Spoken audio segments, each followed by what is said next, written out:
Ya, betul, dulu wah riuh Anwar tak dapat telefon dengan Trump, itu segi isu besar. Saya tak ada masalah, orang telefon kita terima. Dah telefon banyak pun jadi isu pula Perdana Menteri telefon. Ini apa punya perangai saya tak faham. Semalam Perdana Menteri Melania dari Itali 7.30 semalam lepas maghrib dia call. Itali telefon. Ini bukan perkara biasa, dan saya betul. Telefon biasa, tapi selalu kita yang minta nak call mereka. Ya. Jadi bagi saya terbukti bahawa akhirnya Malaysia dikterah bukan soal Perdana Menteri. Malaysia lebuh raya kita hebat, pembangunan kita hebat, itu satu dunia. Perhatikan itu kebanggaan. Saya sebagai anak Malaysia saya bangga. Ya.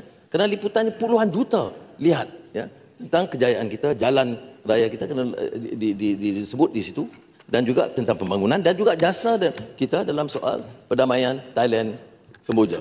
Semua ingat dulu, wah bukan Anwar saja klaim, sebenarnya orang lain. Tapi Presiden sendiri akui. Betul dia ada peranan, betul banyak negara yang ada peranan, tapi dia iktiraf. Mediation efforts led by Prime Minister of Malaysia.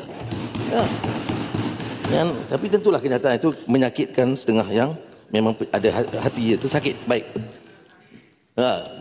Baik, jadi begitu juga. Sudah bayangkan, dalam sidang yang sama, selang beberapa hari ini dengan Amerika Syarikat, kemudian Brazil, Afrika, kemudian negara China, dan kemudian Rusia, dan kita layan dalam perbincangan dengan baik.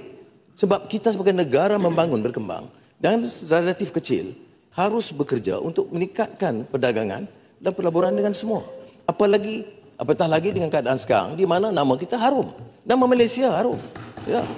Ya, dan ini kalau lihat umpamanya dalam sejarah, ini ulung-ulung kali berlaku. Gunalah kesempatan ini untuk bangunkan negara.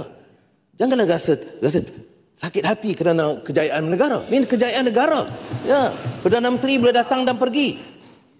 Perdana Menteri, saya tegaskan semula, Tan Sri. Perdana Menteri boleh datang dan pergi, naik dan jatuh. Tapi negara mesti diangkatkan.